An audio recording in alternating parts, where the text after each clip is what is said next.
Oke, bismillahirrahmanirrahim.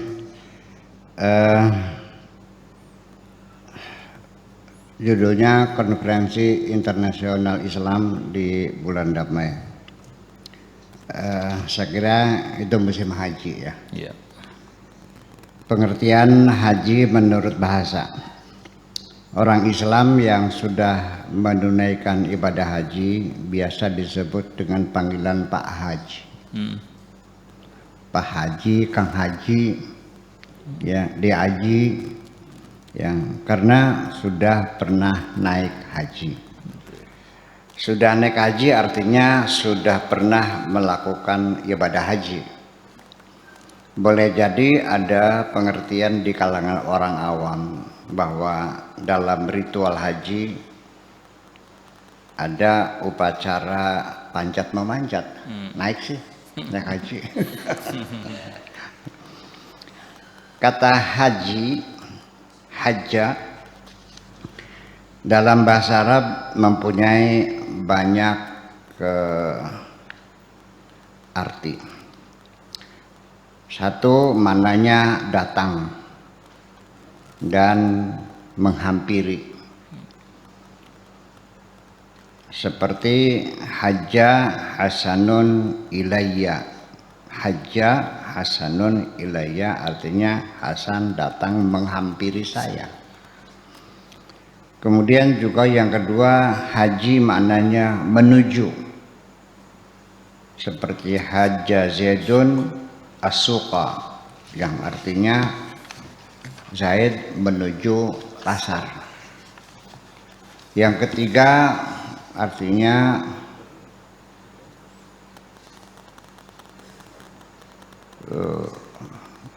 pergi untuk beribadat. Hajja Zaidun al-Baitul Haram artinya Zaid pergi untuk beribadat di Baitul Haram.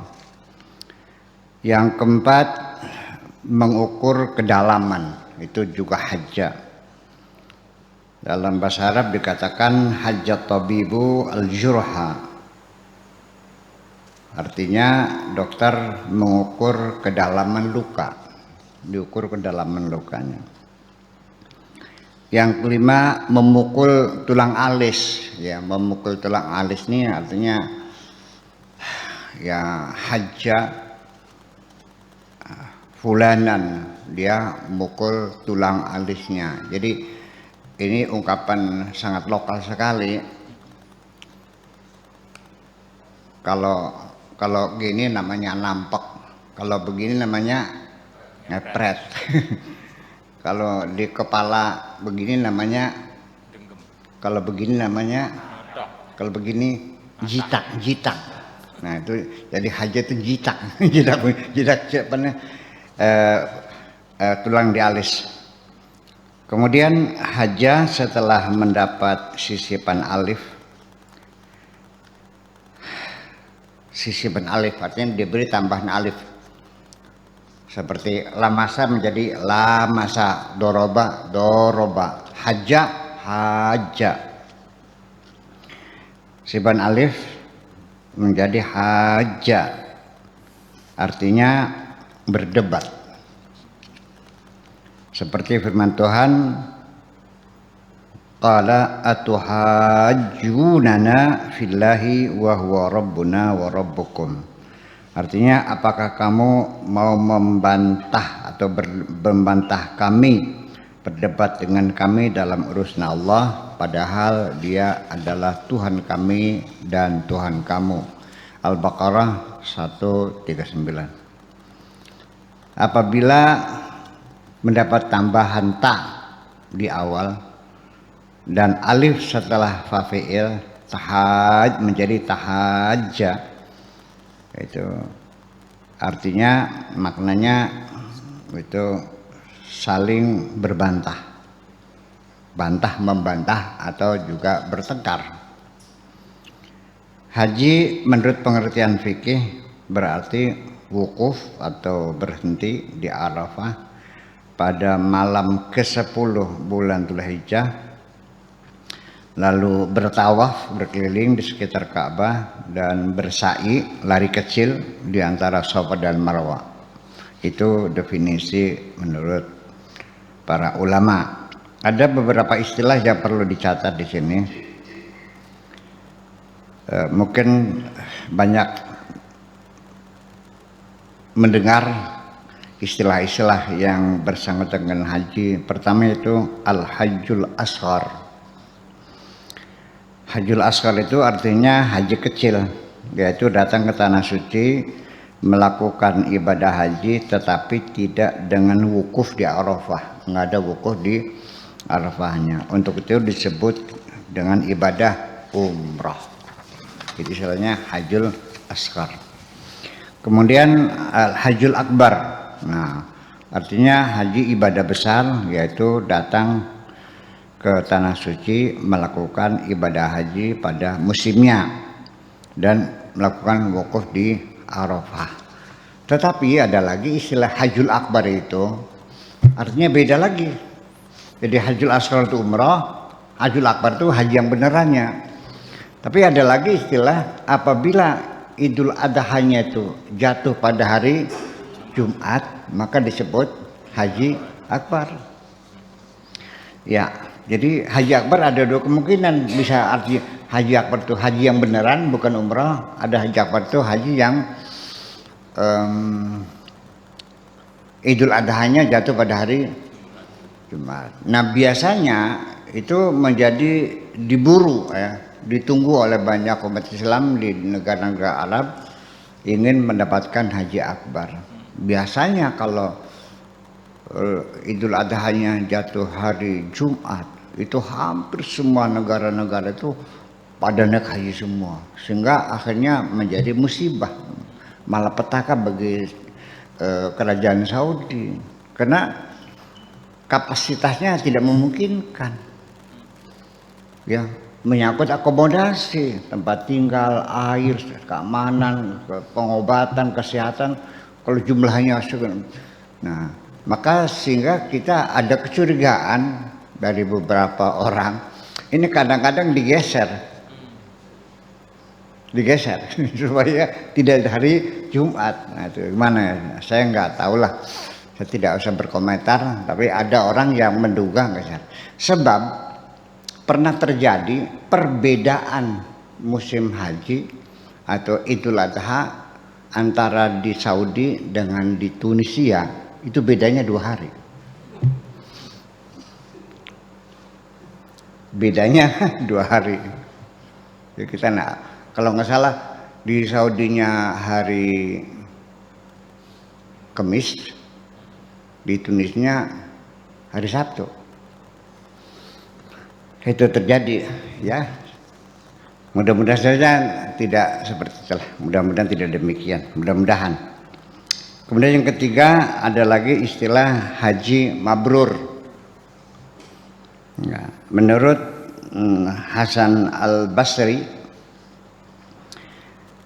haji mabrur itu orang yang kembali dari ibadah haji dengan perubahan sikap menjadi zahid, zuhud, ya, terhadap keduniaan. Yang tadinya serakah jadi ya serakahnya, yang tadinya nanam jahenya 10 hektar dikurangi di 5 hektar aja. Maunya gitu ya kan. Pak Edi biasanya truknya 50 dikurangi dari 25 aja truknya begitu. Kang Beno yang tadinya kirim mebel ke Jerman itu 10 kontainer kurangi gitu. Artinya kezuhudan tuh artinya ngalap cukup apa adanya aja. Artinya bahasa Indonesianya itu pola hidup sederhana lah. Pola hidup sederhana. Artinya ya seperti istri-istri Rasulullah itu ketika mengadu kepada beliau, ya Rasulullah ini baju saya sobek. Bukannya oke, nanti saya belikan yang baru, enggak, dijahit aja sih. Ngenes kan ya, itu seperti itu. Ya, menjadi zahid terhadap kehidupan dunia, semakin bergairah mencari bekal untuk kehidupan akhirat. Kemudian menurut Imam Al-Qurtubi, haji mabrur itu adalah haji yang dilakukan dengan sebaik-baiknya sesuai dengan syarat rukunnya. Menurut pendapat lain, haji mabrur itu ibadah haji yang dilakukan secara persis, secara suci, bersih, tidak bercampuri dengan perbuatan-perbuatan dosa. Sedangkan menurut pendapat lainnya lagi, haji mabrur itu adalah haji yang sah. Walau bagaimanapun definisinya, saya juga ingin mencoba mendefinisikan. Haji mabrur itu adalah haji yang indikatornya bisa kita lihat adanya peningkatan kualitas hidup dalam segala aspek kehidupan. Artinya yang tadinya banyak penyakitnya sembuh, yang tadinya medit jadinya loman, yang tadinya sering bertengkar sama istri jadinya damai, yang tadinya apalagi warungnya nggak laris jadinya laris, yang tadinya usahanya susah menjadi mudah, yang tadinya sholatnya malas menjadi rajin. Jadi semua apapun orang yang haji mabrur itu tentu tidak bisa kita lihat secara fisik, di jidatnya tidak ada stempelnya dan juga tidak ada ijazahnya, tapi kita bisa menghayatinya bahwa orang yang mendapatkan haji mabrur itu adalah yang berakibat pada peningkatan kualitas hidup. Tetapi kalau sebaliknya, yang tadinya sebelum haji setiap hari ngewer-ngewer tasbih, begitu pulang ngewer-ngewer jago, namanya haji mabur. Kira-kira sebetulnya begitulah. Ya, silakan Anda juga bisa mendefinisikan ibadah mabrur itu kayak apa sesuai dengan pikiran Anda sendiri. Ada beberapa istilah yang tulisannya sama tapi dibaca berlainan dan artinya juga berbeda. Satu, ini al-hajjah, infinitive noun yang diawali dengan to, ya, to go, to come, to back, to sit, to down, infinitive noun. Artinya sekali haji, hajjatan wahidah. B, al-hujjah, artinya argumentasi. Ada lagi al-hijjah, artinya haji, maknanya jamaknya hijaj. D atau 4, al-hijjah, artinya tahun, jamaknya al-hijaj. Kemudian al-hajjah artinya daging lembek di bagian bawah telinga. Dan F, Zulhijjah, artinya nama salah satu bulan dalam kalender Qamariyah. Itu variasi di mana haji. Kemudian kedudukan dalam Islam.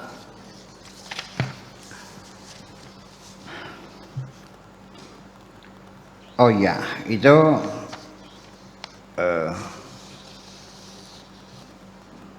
al-hijjatarnya bulan ini seperti dalam Al-Quran surat Al-Qasas ayat 27, qala inni uridu an unkihaka ihdaitsnatai hataini. Aku ingin mengawinkan kamu dengan salah satu anak perempuan saya ini. Siapa tuh? Siapa yang ingin mengawinkan salah satu anak perempuan itu? Nabi Musa kan dikawinkan di Madian tuh. Oh iya. Nabi Syuaib. Musa sinisa. mau nggak saya kawin nih? Sok milih kakaknya atau adiknya. Tapi ala anta jurani sama niah hijajin. Tapi kamu harus mas kawinnya menggembala kambing selama 8 bulan. Jadi hijaj itu maknanya bulan.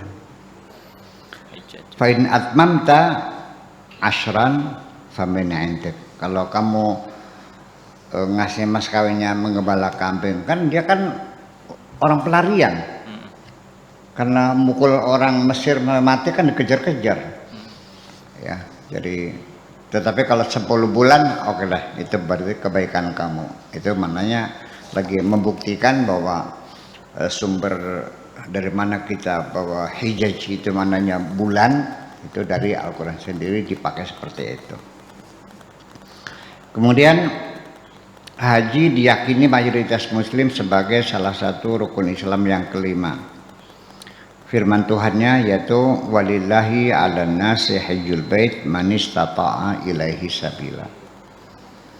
Ada sedikit begini, nah ini kan tahun ini kan haji ditutup ya.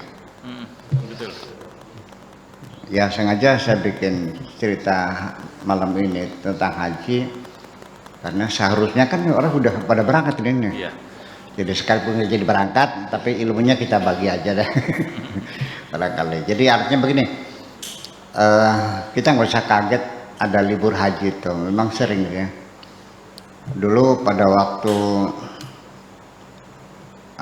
Abdullah bin Zubair itu ingin memisahkan diri ya sebagai gerakan separatisme dari kerajaan Bani Umayyah. Dia pengen bikin kerajaan di Hijaz, yaitu Mekah dan Madinah, memisahkan diri, dikejar, digempur oleh tentaranya Yazid, oleh Al-Hajjaj, dan akhirnya bersembunyi di Ka'bah.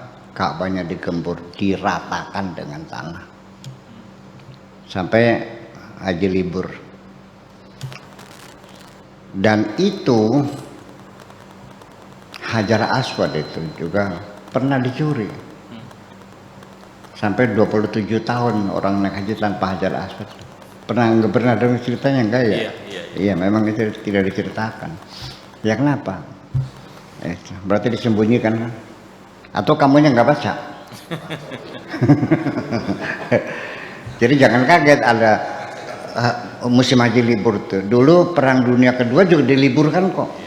Kalau nggak salah 2 tahun nggak ada musim perang dunia kedua. Ya bagaimana perang yang pesawat terbang di udara dulu, sering tembak menembak, ya nggak mungkin. Nah itulah makanya dalil haji itu wajib firman Tuhan yang berbunyi walillahi 'alan nasi hajjul bait man istata'a ilaihi sabila. Walillahi lan ikut tetap kadya Gusti Allah ala nasi ing atase manusia, artinya Allah mewajibkan kepada manusia untuk hajjul bait, untuk mendatangi rumahnya, yaitu Masjidil Haram, Ka'bah itu. Tetapi ini man istata'a ilaihi sabila, bagi orang yang berkemampuan menuju ke sana. Jadi dari ayat tersebut di atas berarti kewajiban haji tidak sekuat ibadah sholat. Kalau sholat kan nggak ada alasan, nggak bisa berdiri dengan duduk, nggak duduk dengan Tiduran. miring, nggak miring terlentang, dengan kaki digantung. Selagi engkau masih otaknya masih sehat, ya wajib sholat. Nggak ada pakaian, telanjang juga nggak ada masalah. Ya pokoknya sekeras itulah sholat. Tapi kalau haji kan itu pun kalau bisa. Kemudian juga ada beberapa hal yang perlu kita sampaikan. Ini ada beda. Mungkin orang sholatnya masih malas, tapi pengen naik hajinya luar biasa. Sampai jual tanah, jual rumah, jual mobil. Kenapa? Sampai sholat aja belum hafal kok. Kan gitu. Jadi semua orang pengen naik haji, tapi zakat masih muter-muter gitu. Bulan puasa juga ngenes ya, lapar lagi. Kadang-kadang juga cari dokter minta surat keterangan sakit mah. Tapi haji gitu kenapa orang jadi tertarik ke haji? Nah di sini makanya saya ingin menjelaskan bahwa aneh ketika Allah menyuruh manusia naik haji itu ternyata tidak menggunakan kata perintah. Tidak mengatakan hajilah kamu. Kalau sholat kan aqimus sholat, ya, dirikanlah sholat. Kemudian suruh zakat wa atu zakah. Kemudian puasa juga sama, kutiba alaikumus syiyam, diwajibkan kutiba. Tapi dalam haji nggak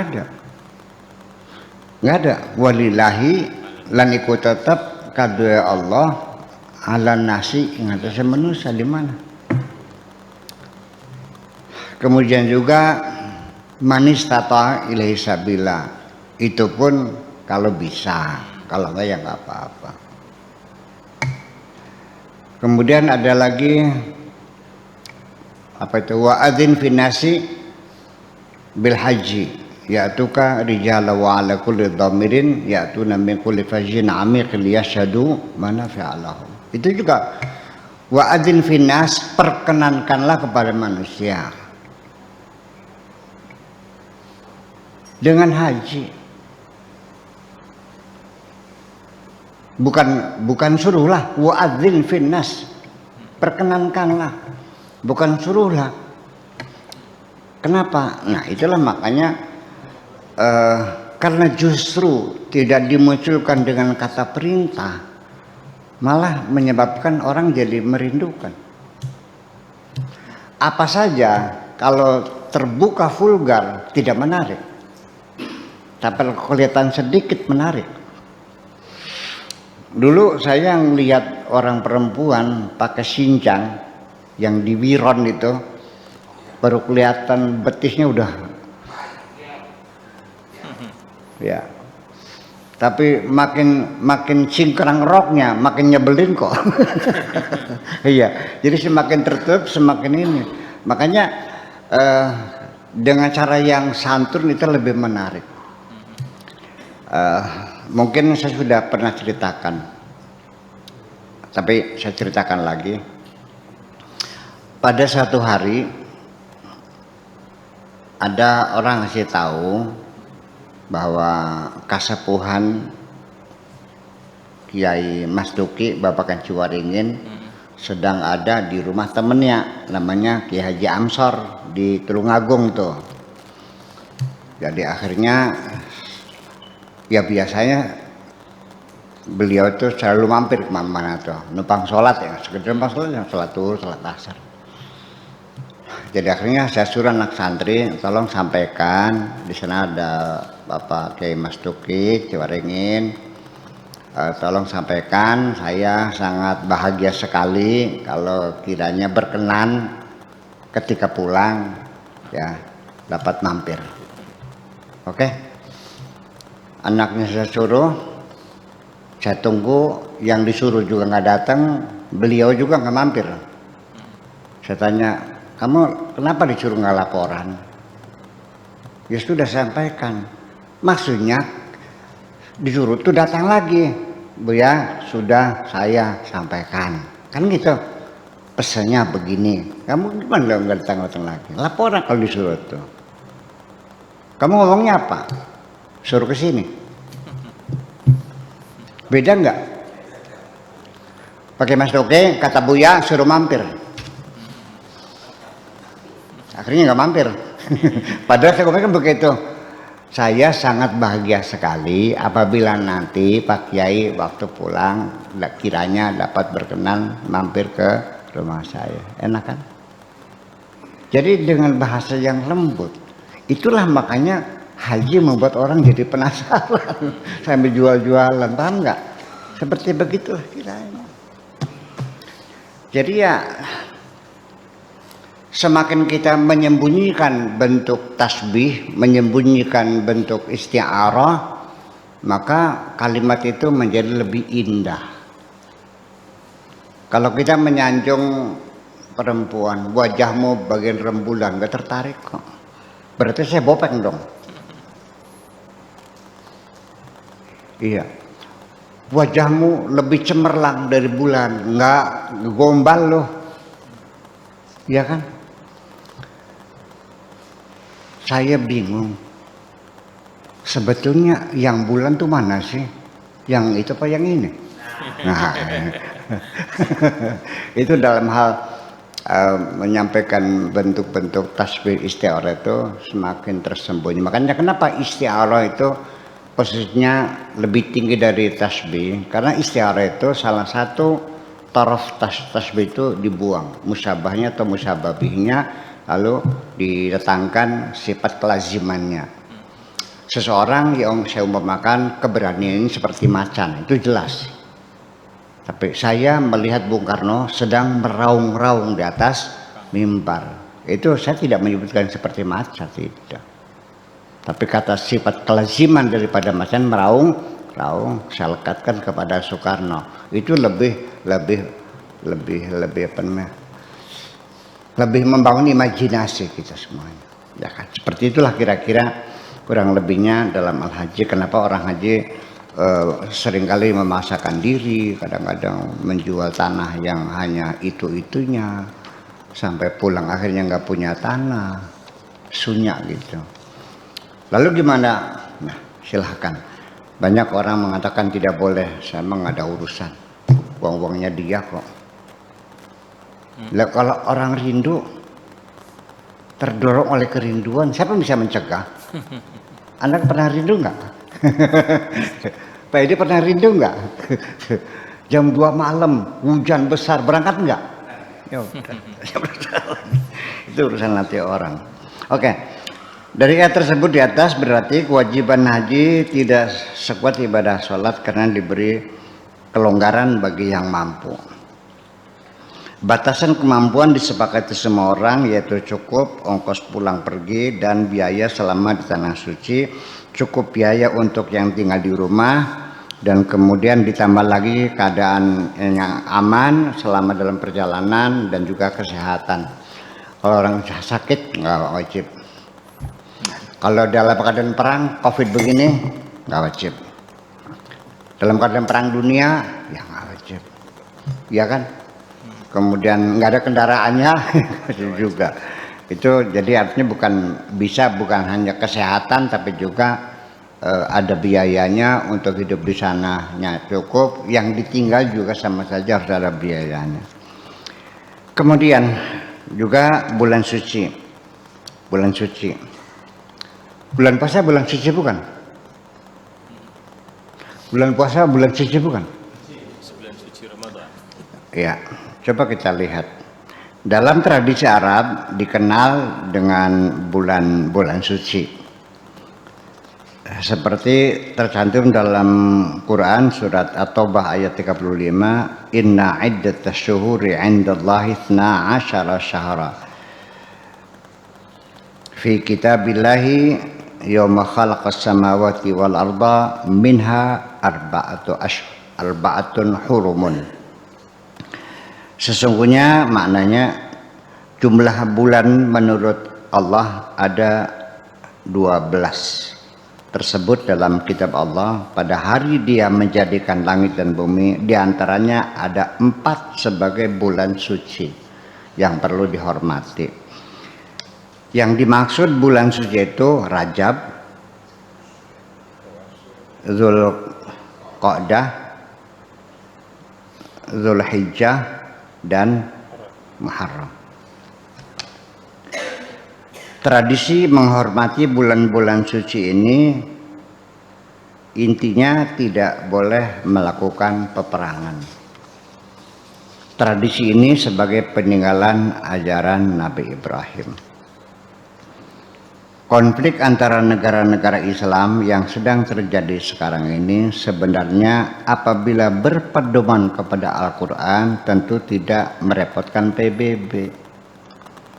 Tidak membebani biaya yang harus dibayar sampai triliun-triliun untuk menciptakan perdamaian. Artinya Ini dalam syariat Islam, bulan-bulan suci atau bulan-bulan Ashurul Haram itu memang tradisi Nabi Ibrahim, yaitu larangan adanya peperangan, sehingga konflik horizontal yang terjadi dimanapun dengan adanya instrumen ketuhanan bulan-bulan suci ini, artinya diberikan peluang untuk melakukan ceasefire, gencatan senjata. Gencatan senjata ini artinya satu upaya menciptakan perdamaian. Hei bangsa-bangsa di dunia yang sedang perang saudara, coba kita stop dulu. Yuk mari kita bicarakan, kita bahas, kita selesaikan persoalannya, apa sih yang jadi masalah. Ya, apakah tidak lebih baik kita membicarakan kepentingan kita melalui jalur diplomasi, duduk bersamaan di depan meja, yuk kita bergening, yuk kita diskusi, ya kita tawar menawar, apa masalahnya kita selesaikan dengan cara-cara damai melalui jalur diplomasi. Kalau itu gagal, ya tetap akhirnya perang. Setelah perang apa yang terjadi? Korbannya kan tidak terkendali. Kedua belah pihak juga babak belur semuanya. Nah makanya untuk mencoba menciptakan perdamaian itu salah satunya pertempuran itu dihentikan sementara, namanya ceasefire, gencatan senjata. Disitulah semua pihak yang berperang itu dipanggil oleh PBB, dirunding, dibicarakan, negosiasi, ya. Kalau perlu ya PBB mengeluarkan resolusi, ya kan, setelah dipelajari, ya apakah berupa sanksi-sanksi kepada negara yang melanggar, yang melakukan ofensif kepada negara lain, pelanggaran dan sebagainya. Ini kan biayanya besar sekali. Nah sesungguhnya instrumen ini sudah dibuat oleh Allah dalam Al-Quran, tinggal dipedomani. Begitu masuk bulan suci ya stop dong. Nah ini kan tidak dimanfaatkan, berarti Quran kan nggak laku. Iya kenapa? Dan memang di dalam Al-Quran sendiri juga dikatakan wa qala rabbi inna qaumi takhadhu hadzal qur'ana mahjura. Wahai Tuhanku, umatku sudah meninggalkan Al-Quran kok. Diabaikan. Bulan suci diabaikan kan. Bahkan Ka'bah sebagai dijamin oleh Allah sebagai tempat yang aman, wa man dakhalahu kana amina, ternyata digempur juga kok. Masa Ka'bah sampai banjir darah? Iya pemberontak kita, artinya kan bisa dengan solusi jangan sampai ada darah tercecer di Ka'bah itu. Jadi artinya ya kita sangat tidak menghormati rambu-rambu itu. Ini peringatan bagi kita semuanya. Kalau orang Islam itu kalau sudah bulan suci terus jangan perang gitu. Ternyata di sini juga bulan suci tawuran juga kok. Iya. Kemudian yang terakhir ini Konferensi Internasional, Konferensi Islam. Yang menjadi pertanyaan mengapa OKI, Organisasi Konferensi Islam, tidak memanfaatkan musim haji untuk mengadakan konferensi negara-negara Islam untuk membahas berbagai masalah di dunia Islam dan mengambil sikap bersama menjawab berbagai persoalan dunia. Sebetulnya kan musim haji kan itu kan juga instrumen juga oleh Allah dibuat untuk membuat kerjasama dunia. Semua bangsa saling bertemu, berkenalan. Kamu di sini kan nggak tahu, dikiranya orang seperti kita, oh begitu naik haji, ada yang hidungnya mancung, ada yang matanya sipit, ada yang matanya bende, ada yang kulitnya hitam pekat, ada yang berwarna sawo matang, ada yang berwarna putih, ada yang kuning, ada yang kulitnya merah, ada yang makan roti, ada yang makan pisang, ada yang makan buah wasan. Dan di situ dipertemukan berbagai bangsa di dunia untuk sebetulnya itu juga sama instrumen juga. Karena orang mau mengadakan konferensi internasional. Persiapannya nggak cukup 1 tahun. Ya, dari mulai melobinya, membagikannya, kemudian juga delegasi kita aja sekali itu negara non blok kita, bayangkan berapa mobil mewah yang dibeli untuk raja-raja, untuk presiden seluruh dunia, dari bandara Soekarno-Hatta ke gedung Afrika dan balik lagi, sudah mobilnya dilelang. Berapa banyak mobil mewah aja kan, hotelnya berapa, makannya berapa, wah biasa terhingga. Nah, kenapa musim haji di mana orang Islam sedang berkumpul, kenapa tidak dimanfaatkan? Amir-amir haji itu dikumpulkan di satu hotel, suruh berbicara dengan yang lain, menceritakan ada masalah apa, ada umat Islam di daerah itu sedang ditindas, ada umat Islam yang kelaparan, ayo bagaimana kita bicarakan, kan enak. Dan itu mereka datang biaya sendiri. Lah kenapa sampai sekarang tidak dipakai kesempatan haji untuk membahas persoalan-persoalan umat Islam? Kenapa? Ya itulah persoalannya. Ada yang tidak mengizinkan, kan begitu persoalannya. Oke, itu aja lah. Makasih. Assalamualaikum warahmatullahi wabarakatuh. Waalaikumsalam warahmatullahi wabarakatuh.